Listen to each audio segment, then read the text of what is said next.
She's one of the best students in that school. They begged me. Go. My child attends Chrisland School, VGC.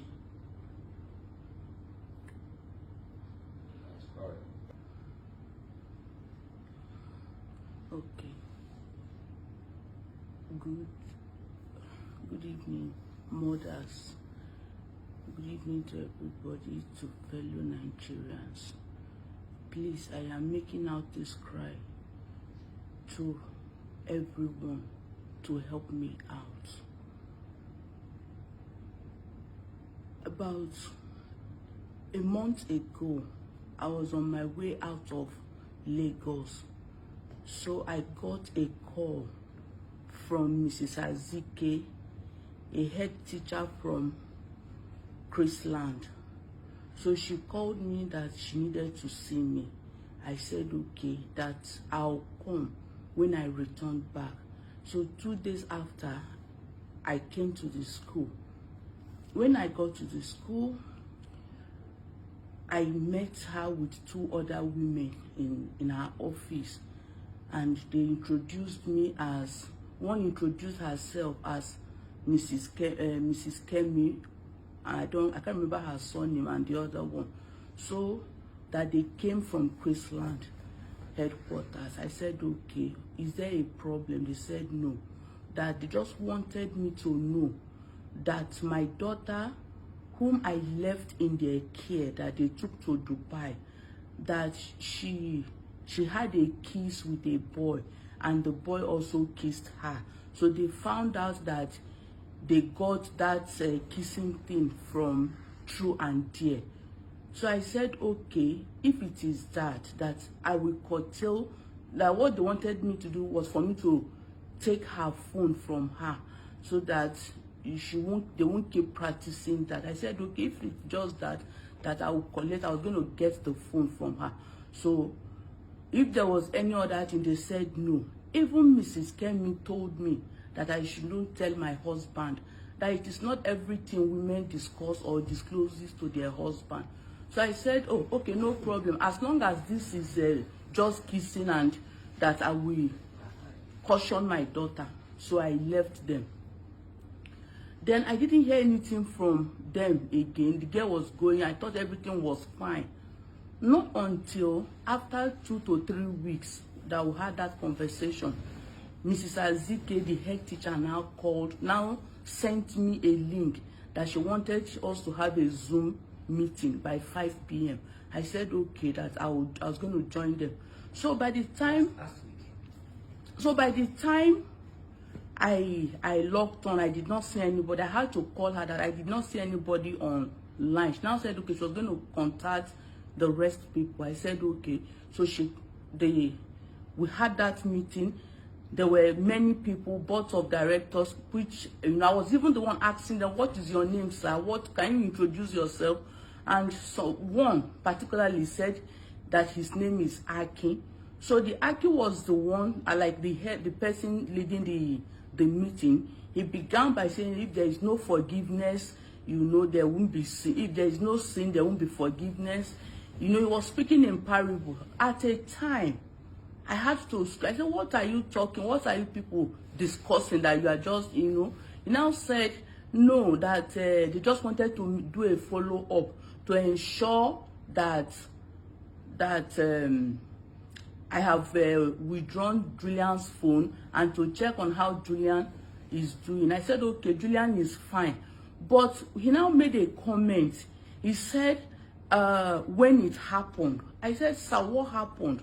He said, Julian did not tell you. I said, no, Julian did not tell me anything. So on that, I'm sure they have the record of that Zoom meeting. So I was screaming at them. I said, tell me what? I don't understand. Julian, did anything happen? Julian said no. So I said, okay, as it is now, that I don't even know what you people are talking about. But if he extends more than this, that my husband will definitely know about. But the way people are calling me, that I'm not comfortable with it. So at the end, we finished the meeting and we left. They didn't tell me anything. I went on my own. So the day after, a parent A parent called me after we had that Zoom meeting the next day that please, that she needed to see me, that it is very, very urgent. So I had to go to her house. When I got to her house, she said something has been trending in Chrisland, that which I am not even aware, that she has told them that if this woman knows that she doesn't think I am aware of this incident. So the woman now called me that, look at this video, see what is trending in Chrisland, that all the parents are aware. So immediately I informed my husband, look at what is going on. So we began to call Mrs. Azike. She refused to pick her call. I called her more than 20 times. She didn't respond to the call. But later, I think she spoke with my husband and told him that she doesn't know anything if such a thing existed. So that was how we began. I even began to beat my daughter that, why would this happen? What is going on? So as we were beating her, the girl now said, Mommy, please, can I talk to you? I said, okay, what is it? She said that the Chrisland, Mrs. Azike, threatened her not to speak out. That she should not speak out. So she narrated how it happened, how they abandoned them in hotel, how the school left them, and how she got, into this thing that is happening now.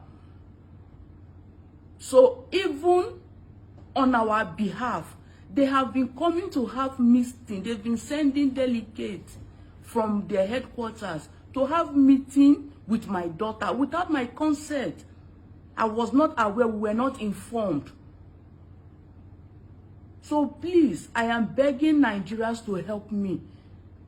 Help me, because Chrisland was trying to hide this issue. Chrisland was trying to push us out of the way. And my daughter was going psychologically, insane. Please, I need help as a mother. I am begging fellow Nigerians to help me. Please, that is my cry. Please.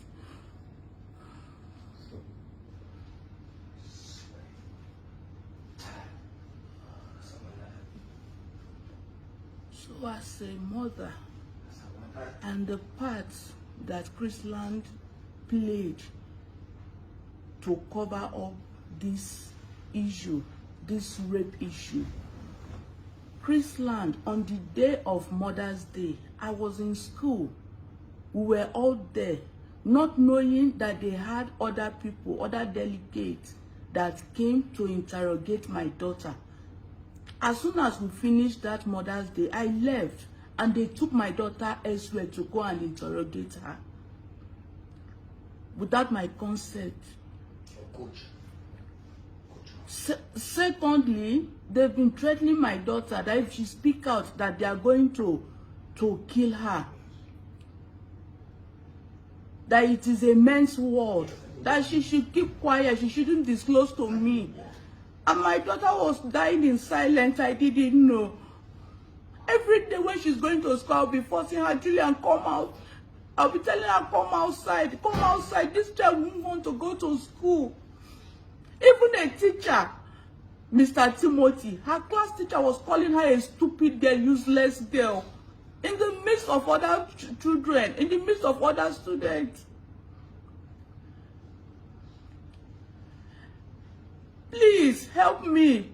They took this girl, took her to go and do pregnancy tests without me knowing, without the father knowing, and lied to her that they were taking her for COVID test. They took her almost 3 times for COVID test. Please, is it possible? Do they use blood sample for COVID test? Do they use urine for COVID test? And I did not know, not until this thing came up. And to crown it all, because we have started confronting them, because we have started telling them that we are aware of what has happened, they now sent her a suspension letter. After I carried my daughter, handed her over to you, and you people were begging me that she should come. We paid a lot for her to go to that trip with you. And you got there, left them uncared for. Please help me. I need help. I need help. My daughter is not okay. Please, I need help. If there is any way you people can help me, please help me. I need help, please. All right. Okay.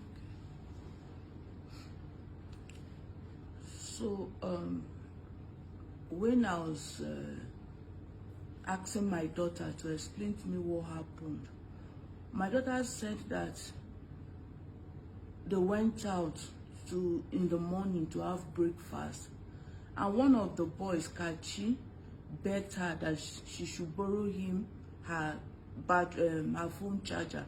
So she gave Kachi the charger.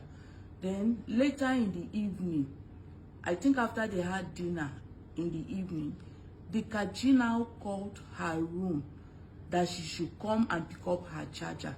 So she went there. When she went to the place to get the charger.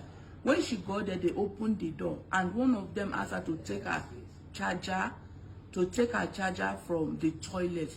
That it was when she entered the toilet that they now hijacked her, told her to drink, to take a substance. So they were all under the influence of drug. So after that she did not know what she was doing again.